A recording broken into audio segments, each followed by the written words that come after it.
आने वाले एपिसोड में सूरज गुस्से से भरा हुआ काव्या को साफ शब्दों में कहता है कि ड्यूटी से पहले और ड्यूटी के बाद उसका उससे कोई रिश्ता नहीं है और वह सिर्फ मजबूरी में उसका बॉडीगार्ड बना है। सूरज की आंखों में नफरत और बेप्सी दोनों साफ झलकती है। काव्या उसके इस बदले हुए तेवर से हैरान रह जाती है क्योंकि उसने कभी नहीं सोचा था कि सूरज इस तरह उसे सबके सामने ठुकरा देगा। काव्या बिना कुछ कहे वहाँ से चली जाती है, लेकिन उसके चेहरे पर बदले की आग साफ दिखाई देती है। उधर कमरे के अंदर ईशा की हालत लगातार बिगड़ती जा रही होती है। उसका शरीर बर्फ की तरह ठंडा है और सांसें भी बहुत कमजोर चल रही हैं। सूरज की बहन उसके सिर पर गीला कपड़ा रखे हुए है और बार बार भगवान से प्रार्थना कर रही है कि ईशा को कुछ ना हो। जैसे ही सूरज कमरे में प्रवेश करता है और ईशा को इस हालत में देखता है तो उसके सब्र का बांध टूट जाता है। उसकी आंखों से आंसू अपने आप बहने लगते हैं।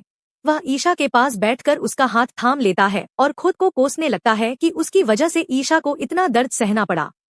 इसी बीच डॉक्टर घर पहुंचते हैं और सभी को थोड़ी उम्मीद बंधती है। डॉक्टर बताते हैं कि ईशा को ज्यादा देर तक ठंड में बंद रखा गया था, इसलिए उसकी हालत गंभीर हो गई है, लेकिन समय रहते इलाज शुरू कर दिया गया है। यह सुनकर सूरज थोड़ी राहत की सांस लेता है, लेकिन उसके मन में एक सवाल बार बार उठता रहता है कि आखिर ईशा को फ्रिज में किसने और क्यों बंद किया। दूसरी तरफ मोहल्ले वालों में सूरज को लेकर सम्मान और भरोसा और भी ज्यादा बढ़ जाता है। सभी उसकी तारीफ करते हैं और कहते हैं कि अगर सूरज और ईशा ना होते तो आज सब बेघर हो चुके होते। अरविंद अंकल सूरज का हाथ पकड़कर उसे आशीर्वाद देते हैं और कहते हैं कि उसने बेटे से बढ़कर जिम्मेदारी निभाई है।